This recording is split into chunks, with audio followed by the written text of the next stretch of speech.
lambang burung Garuda, replikanya, simbolnya. Ada yang lihat? Ada ya. Nah, itu juga adalah lambang dari kerajaan Sintang.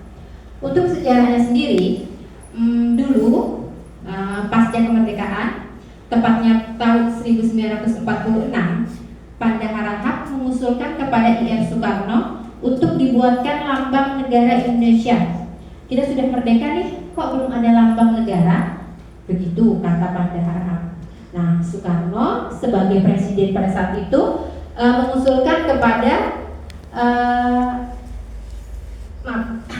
Sultan Hamid, Soekarno itu mengusulkan kepada Sultan Hamid untuk membentuk panitia perumusan lambang negara Indonesia.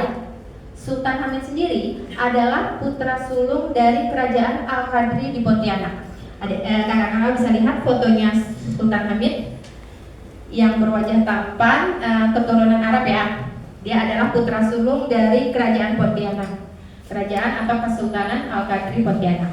Nah, Sultan Hamid mengajaklah teman-temannya untuk menjadi panitia perumusan lambang negara Indonesia. Anggota-anggotanya itu adalah Pelopesi, Muhammad Nasyir, Muhammad Yamin, Purbacaraka, dan Muhammad Yamin. Ya, ada 7 anggota perumusan lambang negara Indonesia. Nah, Sultan Hamid sendiri karena beliau berasal dari Kalimantan Barat, beliau mengusulkan lambang dari kerajaan Sintang untuk dijadikan lambang negara Indonesia. Nah, lambang dari kerajaan Sintang sendiri itu berasal dari barang hantaran yang dibawa oleh patih legender, Patih Majapahit, untuk putri kerajaan Sintang yang bernama Dara Djwandi. Ya, nah seperti itu. Nah, setelah itu Sultan Hamid dan rekan-rekannya termasuk Ki Hajar Dewantara menyarankan atau mereferensikan lambang-lambang dari candi-candi yang ada di Jawa. Contohnya Candi Mendut, Candi Suku, Candi Prambanan, dan Candi Tidal. Nah, tokoh-tokoh yang lain selain Sultan Hamid dan Ki Hajar Dewantara seperti Muhammad Nasyir, beliau mengusulkan lambang-lambang dari negara-negara lain seperti Polandia, Mesir, Iran, dan Irak, ya. Nah, setelah itu melalui perdebatan yang panjang, maka pada tanggal 1 Juli 1950, lambang yang seperti sekarang kita lihat itu pertama kali diumumkan di halayak ramai atau dipublikasikan ke masyarakat umum itu di Hotel Endes Jakarta. Mengapa? Karena pada tanggal 1 Juli itu sebagai hari lahirnya Pancasila. Ya, sejarahnya begitu, sejarah singkat. Nah, itu untuk ruangan pendidikan sejarah ini berisi tentang sejarah lambang negara Indonesia. Nah, boleh kakak-kakak, abang-abang jika ada yang ingin bertanya, boleh dari ruang-ruang sebelumnya, ya.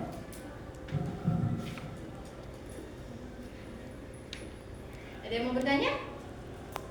Ya. Boleh ya dari ruang sebelumnya? Boleh bertanya, jangan malu. Ibu mau tanya. Ya, perkenalkan diri dulu boleh? Perkenalkan, nama saya Veronica Rianita. Biasa saya dipanggil Ria. Saya berasal dari DAD Kecamatan Sumberjaya. Saya izin bertanya. Yang di ruangan tenun tadi ya Bu. Iya. Alat-alat yang digunakan untuk menenun itu apa aja? Oke. Ada yang lain? Pertanyaan lain? Sebentar kita tanggapi ya. Iya Kak? Sebelumnya perkenalkan, nama saya Priscilla Afena. Saya 19 tahun dan saya perwakilan dari DAD Kecamatan Sekolah. Saya ingin bertanya. Di sini kan kita membahas tentang lambang negara Republik Indonesia. Dan kata Ibu tadi itu referensinya merupakan dari Kerajaan Sintang. Nah, Kerajaan Sintang itu sendiri, mereka itu dapat inspirasi dari mana gitu? Oke. Buat lambang. Ya. Kita lakukan dulu ya. Yang lain? Bu, perkenalkan nama saya Irfan Zaidi, biasa sebagai Irfan, saya berasal dari DAD Kecamatan Cianjur. Jadi kita di ruangan 2 kita membahas teknis tentang adat istiadat ya Bu. Kebudayaan ya? Iya, kebudayaan. Ya. Ada Etnis apa? Saya mau nanya, sumber literasinya dapatnya dari mana ya?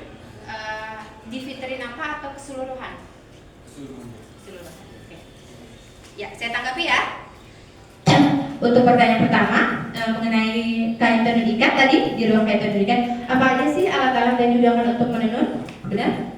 Ya, tadi di fitur pertama sudah saya jelaskan itu adalah proses pembuatan kain tenun ikat.